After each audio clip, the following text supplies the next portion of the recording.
চরমনাই সরসিনা কায়েত সাহেবের বিরুদ্ধে পড়ে আল্লাহওয়ালাদের বিরোধিতা করে, আছে না নাই? আল্লাহ বলেন আল্লাহওয়ালার সোহবাতে যাও, ক্লিনিকের সময়টা এই জায়গায় দাও, হাসপাতালের সময় এই জায়গায় দাও। এই জায়গায় দিলে আল্লাহ রোগ বালা মুসিবত দূর করতে পারে কি পারে না? ঢাকা থেকে আসে অনেকে আল্লাহওয়ালার আইসা মনে করেন ওই মাটিতে গইরায় আর নিজের জীবনটা পরিবর্তন করে।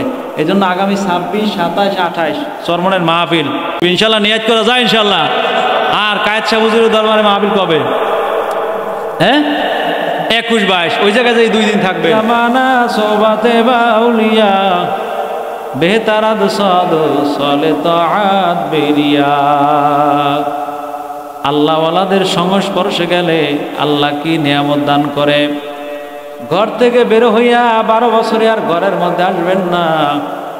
12 বছর আল্লাহ রাস্তায় বেরিয়ে আপনি ইবাদত করবেন, 12 বছর ঘরে আসবেন না। ওই 12 বছরে যত ইবাদত করবেন ওই 12 বছরের ইবাদত এক পাল্লায় জমা রাখবেন। আর কোনো একজন আল্লাহওয়ালার সামনে যাইয়া কিছু সময় বইসা থাকবেন। এক জামানা সোহবাতে বাউলিয়া বেহতারাদ সদ সলে তাআত বেরিয়া। ওই আল্লাহওয়ালার সামনে যতটুকু সময় থাকবেন 12 বছরের চেয়ে এই সময়টুকুতে আল্লাহ বেশি নেকি দান করবেন। আশরাফ আলী থানভী রহমাতুল্লাহি আলাইহি বলেন, হুজুর আশরাফ আলী থানভী রহমাতুল্লাহ আলাইহি বাংলাদেশে আসছে। তো বাংলাদেশে আসলে বাংলাদেশের মানুষের বেশি অভ্যাস হলে খালি প্রশ্ন করা। কি করা? প্রশ্ন করা। হুজুরের কাছে প্রশ্ন করলো, হুজুর একটা হাদিসের মধ্যে পেয়েছি কোনো ব্যক্তি যদি মা বাবার দিকে একবার তাকায় আল্লাহ তাআলা কাবা বাইতুল্লাহ জিয়ারত করার সওয়াব তার আমলনামায় দিয়ে দেয়। হুজুর একবার তাকাইলেন একবারের সওয়াব পাওয়া যায়। আর এক হাদিসের মধ্যে আছে সাহাবী নবীর কাছে জিজ্ঞাসা করেছেন, সরকারে দো আলম নবী মুহাম্মদুর রাসূলুল্লাহ সাল্লাল্লাহু আলাইহি ওয়াসাল্লাম, আমার মা বাবা উভয় বেঁচে আছে, আমি যদি আমার মা বাবার চেহারার দিকে দৈনিক 100 বার তাকাই তাইলে কি পাবো? আল্লাহর নবী বললেন, ও সাহাবী শোনো, তুমি যদি তোমার মা বাবার দিকে 100 বার না দৈনিক 1000 বার তাকাও আল্লাহর ঘর কাবা বাইতুল্লাহ তাওয়াফ করার 1000 বারের সওয়াব দেওয়া হবে। আশরাফ আলী থানভী রহমাতুল্লাহ আলাইহির কাছে প্রশ্ন করা হলো, মা বাবার দিকে তাকাইলে কাবা বাইতুল্লাহর সওয়াব পাওয়া যায়। এখন আমার প্রশ্ন হইল, মা বাবার দিকে তাকাইলে সওয়াব বেশি নাকি আল্লাহওয়ালা বুজুর্গ ব্যক্তির দিকে তাকাইলে সওয়াব বেশি? সুবহানাল্লাহ বলেন। কঠিন প্রশ্ন করছে, মা বাবার দিকে তাকাইলে সওয়াব বেশি নাকি আল্লাহওয়ালার দিকে তাকাইলে সওয়াব বেশি? আপনারা বলেন কোনটার দিকে সওয়াব বেশি? কিন্তু আশরাফ আলী থানভী রহমাতুল্লাহ আলাইহি বলেন, যদি কোনো ব্যক্তি মা বাবার দিকে তাকায় কাবা বাইতুল্লাহ তাওয়াবের সওয়াব পায়, আল্লাহওয়ালার দিকে তাকাইলে কাবা বাইতুল্লাহর মালিক রে পাইয়া যায়।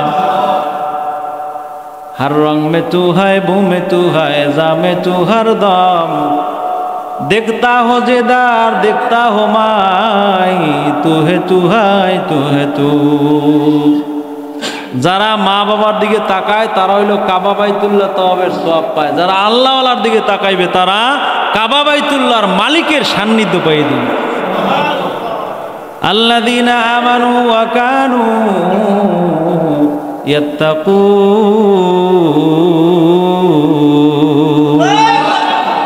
আল্লাহ বলেন, দুনিয়ায় এমন কোন মানুষ আছে নাকি যারা আমার সাথে বন্ধুত্ব করতে চাও? কি এরকমের লোক আছে না নাই যে আল্লাহর সাথে বন্ধুত্ব করতে চায়? আল্লাহর সাথে বন্ধুত্ব করতে চায়। যারা আমার আল্লাহর সাথে বন্ধুত্ব করতে চাও তারা আমার আদেশ মানো, আল্লাহওয়ালাদের সংস্পর্শে যাও। আমি আল্লাহ ওয়াদা দিলাম তাদের বন্ধু আমি হয়ে যাব। এখন আল্লাহ যদি কারো বন্ধু হয় তার কোনো চিন্তা আছে? টেনশন আছে? এখন আল্লাহ বলেন, লা খাউফুন আলাইহিম ওয়ালা হুম ইয়াহজানুন।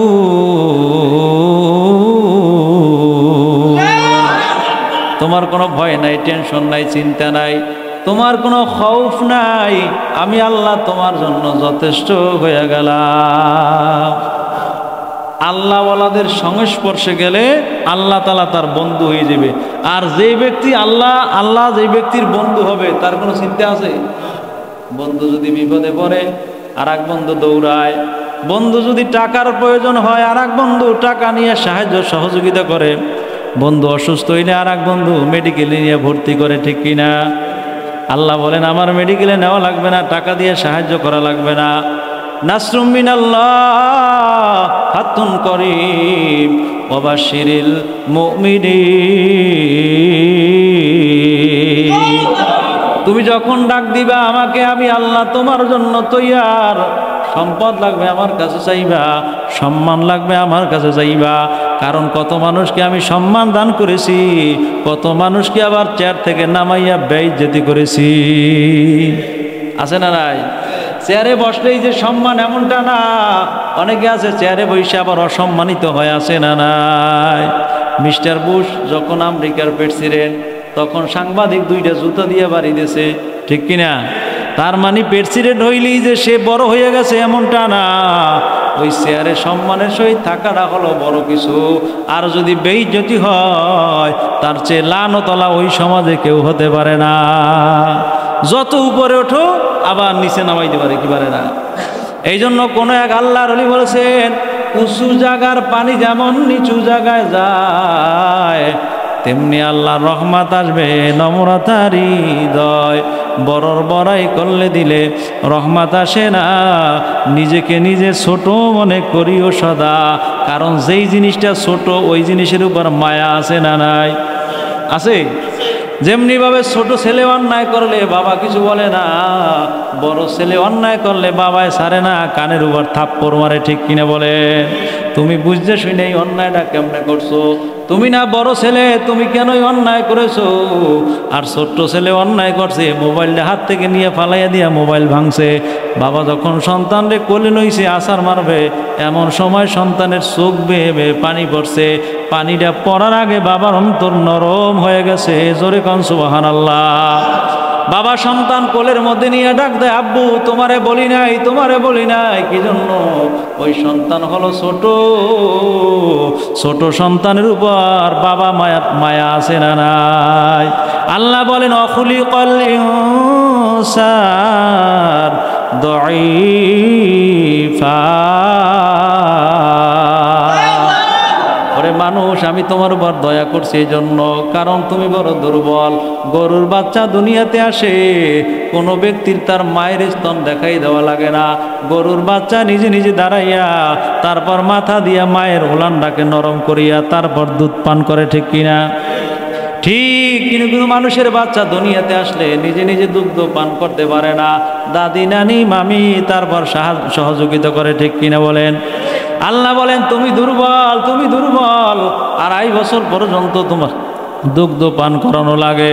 ওরে দেখো, একটা গরুর বাচ্চার চেয়ে মানুষের বাচ্চারা জন্মগতভাবে দুর্বল। একটা কুকুরের চেয়েও মানুষের পেটের হজম শক্তি একেবারে কম। একটা কুকুরের বাচ্চা অথবা একটা কুকুর 3.5 দিন 4 দিনের পচা খাবার খাইয়ে হজম করতে পারে, তার পেটে কোনো অসুস্থতা হয় না। আর আপনি আর আমি একদিনের বাসি খাবার খাইলে গ্যাস্ট্রিকের ঔষধ ছাড়া রক্ষা হয় না। তার মানে হলো কুকুরের চেয়ে আপনার পেটের শক্তি দুর্বল। ওরে একটা গরুর বাচ্চার চেয়ে জন্মগতভাবে আপনি দুর্বল। তারপর দেখেন একটা মৌমাছির চলার চেয়ে আপনার চলাটা দুর্বল। একটা মৌমাছি একটা ঘন্টায় 40 কিলোমিটার দূরে যায়, মানুষ যত দৌড়াও 15 কিলোমিটারের বেশি যাইতে পারে না। একটা মাছির কাছেও তুমি দুর্বল। আল্লাহ বলেন দুর্বল করে আমি বানাইছি এই জন্য, যেই জিনিসটা দুর্বল ওই জিনিসের উপর আল্লাহর মায়া আছে না নাই? আল্লাহ বলেন এখন তোমাকে আমি দুর্বল করে বানাইলাম, তোমার হায়াত দুর্বল। একটা কাসিম হায়াত পায় 350 বছর, একটা সাপ হায়াত পায় 500 বছর, একটা মানুষ হায়াত পায় 60 বছর। তারপর লাংসে সমস্যা, কিডনিতে সমস্যা, হার্টের সমস্যা, ডায়াবেটিসের সমস্যা আছে না নাই? শান্তি নাই, শান্তি নাই।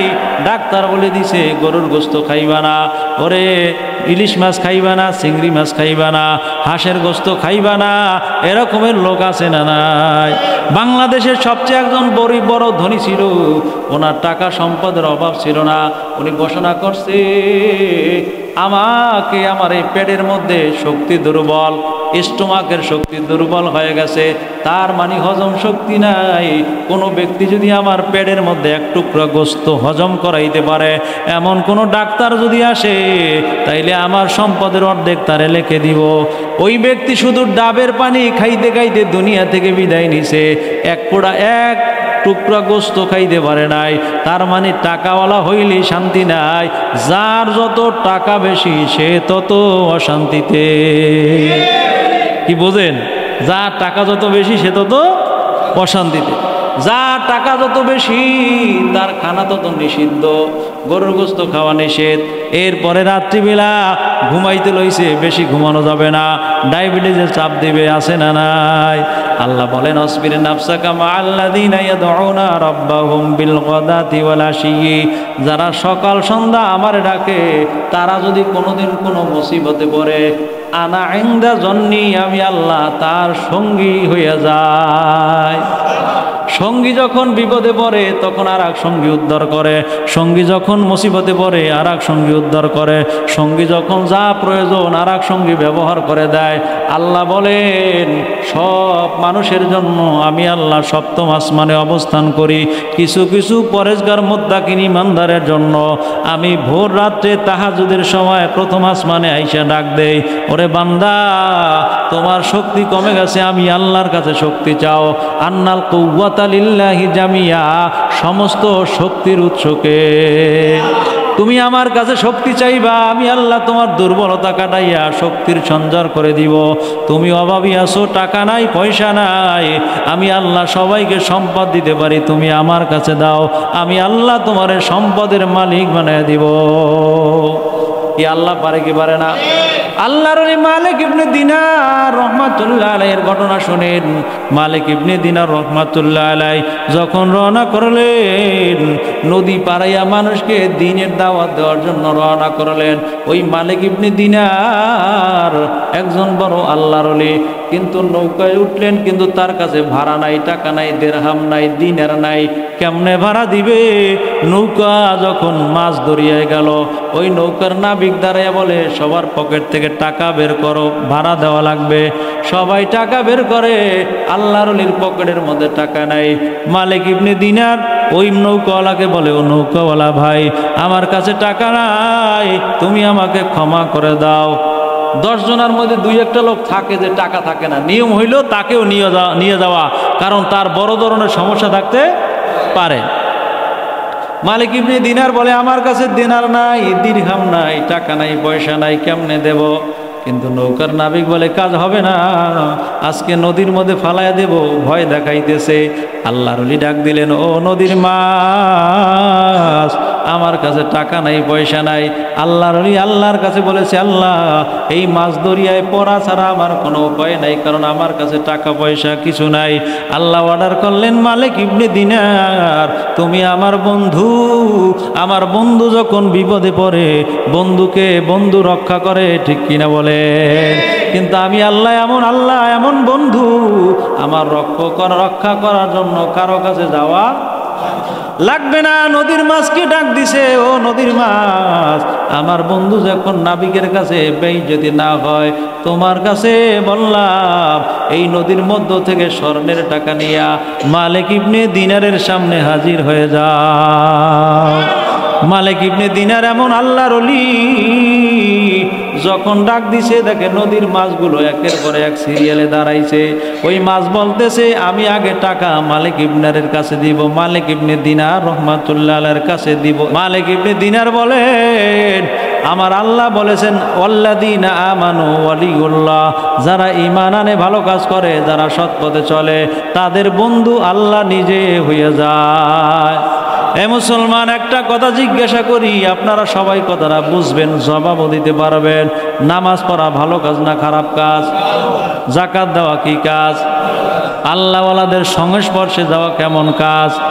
কোনো ব্যক্তি যদি আল্লাহওয়ালার সংস্পর্শে না যায়, নামাজ না পড়ে, যাকাত না দেয়, সে যদি বলে ভালো, আসলে কি ভালো না বাটপার? কথা কয় না? বাটপার। ওরে মুসলমান শোনো, মিষ্টি খাওয়া ভালো জিনিস। যদি একটা ব্যক্তির মুখের মধ্যে মিষ্টি দিলেন, ব্যক্তি মুখের মধ্যে মিষ্টিটা নিয়ে বলে মিষ্টি মিষ্টি লাগে না, তিতা লাগে, তাইলে মিষ্টির দোষ না, যেই ব্যক্তি মুখের মধ্যে মিষ্টি নিয়েছে যে তিতা বলছে তার মুখের দোষ। কারণ মিষ্টি তিতা না, মিষ্টি তো মিষ্টি হবে, কিন্তু তিতা বলে কেন? তার শরীরে জ্বর আইসা মুখটা তিতা হয়ে গেছে। নামাজ পড়া ভালো কাজ, যাকাত দেওয়া ভালো কাজ।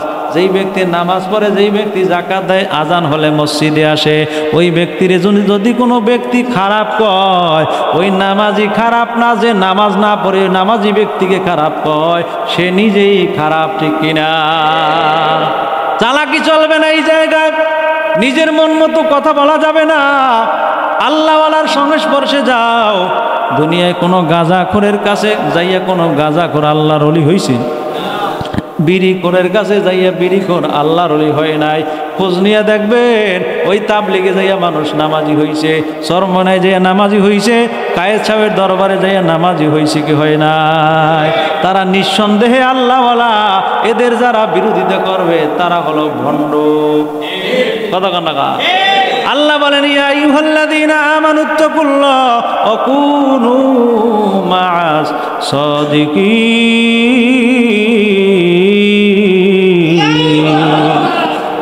আরে আল্লাহওয়ালারা যদি কোনো চোর যদি আল্লাহওয়ালার সংস্পর্শ পায়, চোরও ভালো হয়, আছে না নাই? জুনাইদ বাগদাদী রহমাতুল্লাহ আলাইহির আমলে একটা চোর চুরি করত, কিতাবে আল্লাহর কোরআনে বলছে যদি চোরে চুরি করে তার হাত কেটে দাও। যদিও সমাজের মধ্যে আছে আমরা ছোট ছোট চোরকে হাত, ছোট চোরের বিচার করি, মসজিদে একজনে ভাল চুরি করছে তার বিচার করি, যদিও ওটা জায়েজ নাই। একজনের পকেট থেকে 50 টাকা নিছে, আমরা তার বিচার করি। এই সমাজের মধ্যে যারা কলম ধরতে শিখেছে, ওই কলমের অন্তর আড়ালে বড় বড় চোর আছে না নাই? আছে। বাংলাদেশের মধ্যে যে যত বড় কলমওয়ালা, যার চাকরিরে যত বড়, সে তত বড় চোর ডাকাত, ঠিক কিনা বলে? তার চোরের পরিধি আরো বেশি। আরে আর দেখা যায় দুনিয়ার সমাজের মধ্যে একজনে বিভিন্ন জিনিস চুরি করে, ছোট্ট ছোট্ট জিনিস চুরি করে, আর এই পাগলায় একটা কলমের খোঁচায় 5 লাখ মারছে, আছে না নাই? একটা টেন্ডার অন্য জায়গায় দিয়ে 10 লাখ। এ সবচেয়ে বড় চোর। এই জন্য বাংলাদেশের একজন প্রখ্যাত লোক ছিলেন, উনি বলেছেন a man with career with the character is more dangerous then a lion. একটা শিক্ষিত মানুষের চরিত্র যদি নষ্ট হইয়া যায়, তাহলে এলাকার মানুষ তার থেকে নিরাপদ না। যেভাবে জঙ্গলের একটা হিংস্র জানোয়ারের কারণে অন্য অন্য জানোয়ারগুলো নিরাপদ না, তারা ভয়ের মধ্যে থাকে, সমাজের মধ্যে যদি একজন কলমওয়ালা নষ্ট হইয়া যায়, ওই সমাজে যারা থাকে সবাই ভয় পায়, ঠিক কিনা? কারে মামলায় দেয়, কার মাধ্যমে গ্রেফতারি পরোয়ানা জারি করে, কারে কোন বিপদে ফালায়। এই জন্য সব মানুষজন বিপদগ্রস্ত হইয়া থাকে, ভয়ের মধ্যে থাকে। আল্লাহ বলেন আল্লাযীনা আমানু আশাদ্দু হুব্বাল লিল্লাহ। চোরটা মানুষের বাড়ি চুরি করে, হিসাব হলো যেই ব্যক্তি চুরি করবে তার হাত কেটে দাও, যেই ব্যক্তি জেনা করবে প্রকাশ্যে একটা ময়দানে নিয়া 100 পাথর মাইরা তারে দুনিয়া থেকে বিদায় করে দাও। আয-যানিয়াতু আয-যানি ফাজলিদু কুল্লা ওয়াহিদিম মিনহুমা মিয়াতা জালদা। তাকে তুমি 100 বেত্রাঘাত দাও। আর বিবাহিত অবস্থায় জেনা করলে 100 বেত্রাঘাতে হবে না, পাথর মেরে তারপরে কোমর পর্যন্ত মাটি খনন কইরা ওর মধ্যে ফালাইয়া পাথর মেরে হত্যা করে ফালাও। কারণ তার থেকে অন্য মানুষ শিক্ষা নিবে। একটা বিচার যদি করতে পারো বাংলার জমিনে, 10 বছরে আর জেনা হবে না, ঠিক কিনা? খোলাফায়ে রাশিদিনের আমলে মাত্র 36 বছরে 4টে হত্যা হয়েছে, 4টে কতল করা হয়েছে। এই 35 বছরের মধ্যে আর কোনো জিনার বিচার হয় নাই। সুবহানাল্লাহ বলেন। আর এই বাংলার জমিনে দেখবেন যে এলাকার মধ্যে জিনা হয় ওই এলাকার মধ্যে আল্লাহর গজব পড়ে, নাউজুবিল্লাহ বলেন। মানুষ অভাবী থাকে, মানুষের মধ্যে শান্তি থাকে না, ঘরে ঘরে ঘরে ঘরে বিপদ, ঘরে ঘরে ঝামেলা বেজে থাকে। এলাকার মধ্যে যদি জিনা প্রকাশ্যে হয়, প্রকাশ্যে মানে জানে মানুষ ওই জায়গার মধ্যে মানুষ খারাপ, ওই ছেলেটা খারাপ, ওই মেয়েটা খারাপ, এইটা যদি জানে তাইলে এলাকার মধ্যে গজব আসবে, মানুষ ঠেকাইতে পারবে না। আল্লাহ বলেন আল্লাযীনা আমানু আশাদ্দু হুব্বাল লিল্লাহ। জুনায়েদ বাগদাদী রাহমাতুল্লাহ আলাইহি বাড়ি একটা চোরা গেল, যেই চোরার হাত কাটা। যে ব্যক্তি যেই কাজটা করে ওই কাজটা কিন্তু ছাড়তে পারে না, পারে। উনি এক জায়গায় চুরি করছে, চুরি করার পরে ওনার হাত কাটতে দিয়েছে। কিন্তু একবার ঘরের মধ্যে যখন অবস্থান করে তার তখন মনের মধ্যে ভাবনা আসছে আমার চুরি করা লাগবে, চুরি না করলে জীবন চলে না। ওই যে যেই কাজটা করবে, চোর কোনোদিন ভালো হয় না, জায়গা পায় না কোথায় যাবে। মনে মনে ভাবলো আমি এমন একটা বাড়ি যাব যেই বাড়ির মধ্যে বেশি সম্পদ আছে, স্বর্ণ আছে, অলংকার আছে, যেই জায়গায় গেলে আমারে পোষাইবে ওই জায়গায় যাব। যাইতে যাইতে কোনো জায়গা পায় না, জুনায়েদ বাগদাদীর বাড়ির মধ্যে গেছে। জুনায়েদ বাগদাদী আল্লাহর ওলি, দেখতেছে রাত্রিবেলা চোরা একটা গামছা লাইছে, গামছার মধ্যে জুনায়েদ বাগদাদীর মালামাল রাখতেছে, এক হাত দিয়া, হাতে একটা কাড়া, এক হাত দিয়ে কাজটা করতেছে। আল্লাহর ওলি বুঝতে পারলো এই লোকটা মনে হয় অভাবী, অনেক চোর আছে, অভাবের চোর, অনেক চোর আছে, স্বভাবের আছে না নাই? অভাবেও চুরি করে, স্বভাবেও চুরি করে। এখন টাকা পয়সা আল্লাহ দিয়েছে, চলতে পারে। এরপর টেবিলের উপর দিয়ে না পেতে নিজ দিয়ে পাতে, এরকম লোক আছে না নাই? এটা হইলো স্বভাবের চোর, ছাড়তে পারে না, ডাকাত, দস্যু, এটা চাঁদাবাজ। আল্লাহর ওলি মনে করলাম এই লোকটা যেহেতু চুরি করার জন্য আসছে, মনে হয় অভাবের চোর, যাই হোক আমি তাকে একটু হেল্প করব। আল্লাহর বান্দা এমন পরিমাণ সম্পদ লইছে, এক হাত দিয়ে জাগাইতে পারে না, আর এক হাত তো কাড়া। জুনায়েদ বাগদাদী রাহমাতুল্লাহ আলাইহি পিছনের দরজা দিয়ে নেমে সামনের দরজা দিয়ে আসছে। আইসা বলে ভাই তোমার কোনো সমস্যা আছে কি না? বলে সমস্যা হইলো বস্তারা মাথায় লইব, আমি লইতে পারি না।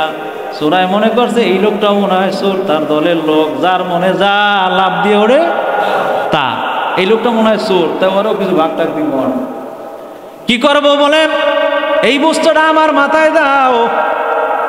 আল্লাহর বান্দা জুনায়েদ বাগদাদী বলে তোমার মাথায় দেওয়া লাগবে না, এই বস্তা আমি তোমার বাড়ি নিয়ে পৌঁছে দিব।